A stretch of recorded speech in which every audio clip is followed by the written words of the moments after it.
Good evening po, meron tayong bata dito na parang kanyang buto. Oh. Nagkaroon ng dislocate. Kaya ayusin po natin ha mga guys. Tingnan nyo lang.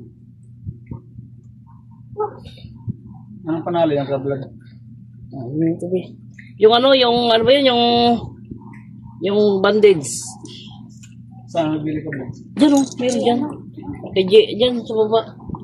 Ano ba yun? Sa court. Sa may dyan?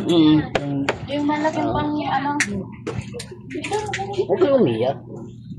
Magkano kaya yung mga niya? 50 plus. Ayaw mo lang, bebe. Iyan mo lang, Mac. Iyan mo lang. Ayaw ko umiyak ka matmakapo. Buwisit ako tayo eh. Kaya nga, di para bumalik. Yan, manimik ka na ha. Ayan mo, ayan. Ayan mo lang, kaya mababalik, ibabalik niyan. Kaya ayaw mong mabalik yan. Ganun talaga, masakit yan. Masakit talaga yan. Kagat mo yung ano. Kagat ka dito para ano yung sakit.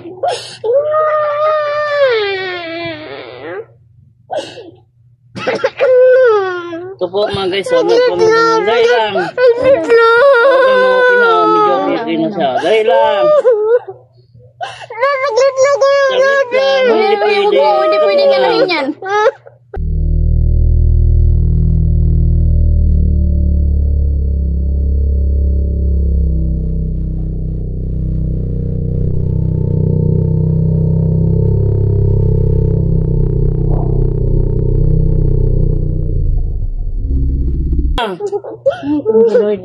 Di ba? Oh, okay na. Oh, manjik. Oh, di ba? Ay, Ano nga, ibalik ko mga ganito mga Dahil, huwag muna. Dahil lang ha. Ayan. Ayan na po, okay na. Oh. Ha? Hindi, okay na. Naku, di ba dyan? Halika. Kamo, okay na. Oh. Walang imposible yan sa akin, be. Huwag ka mag-alala kasi kaya natin yan. Huwag lang na naputol talaga. Di natin kaya yan. Kailangan yan.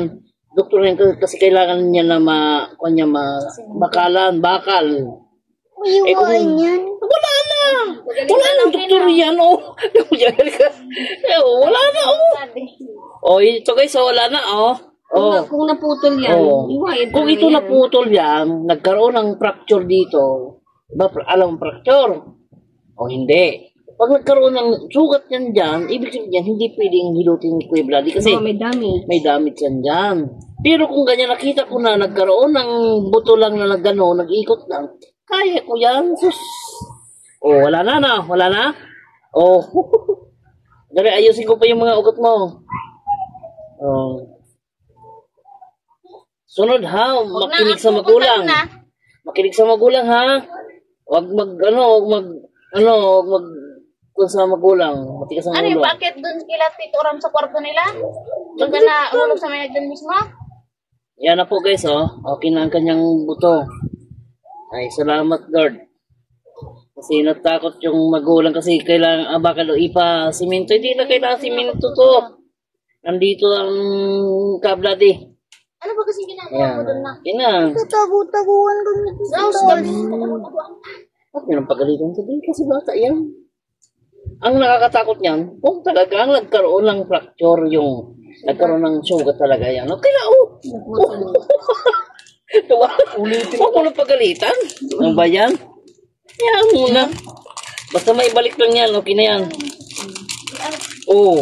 Ilan yung pinamik? Pinamik lang. Ganyan mo. Lalo lang. Sige. Oh, wala na. Oh. Yan, okay na. Alam mo, talagang kahit naman ako, magulang naman ako, magalit talaga ako niya. Pero hindi naman ganun na ano. Lagay mo ito mamaya ng komprehato ba ito ba? Isa lang. Mismo. Yung ano. Galing yan. Kung yan man nagkaroon ng fracture, talaga hindi ko gagalawin. Hindi ko gagalawin yan. Tatanggalin namin niya yung ano yan. Tali pag Oo, pangalog ka lang. Ayun ka, ay sauce. Mayroon nga ako ito nalaglag dito sa may kilikili. Ito pa kaya? Ganyan lang ha. Isa lang pre. Huwag mong ilagay ditong langis na kun ha, yung may pinamik. Ipikasin. Bawal yan dyan. Bawal. Kasi makon niya magkaroon ng kwanto. Magkaroon ng sugat to pag nilagyan mo ng ano. Simple lang yun. Nakita ko simple lang yan. Video. Yung di ba yung, yan mo sa mainit yung... Akala ni pa mo, di ko na may balik no. Simple lang yan o. Kina. Mag po yan. Magayan. Painumin mo lang. Okay na po guys. Thank you. Papasalamat tayo sa mga Diyos kasi balik natin. Bye po.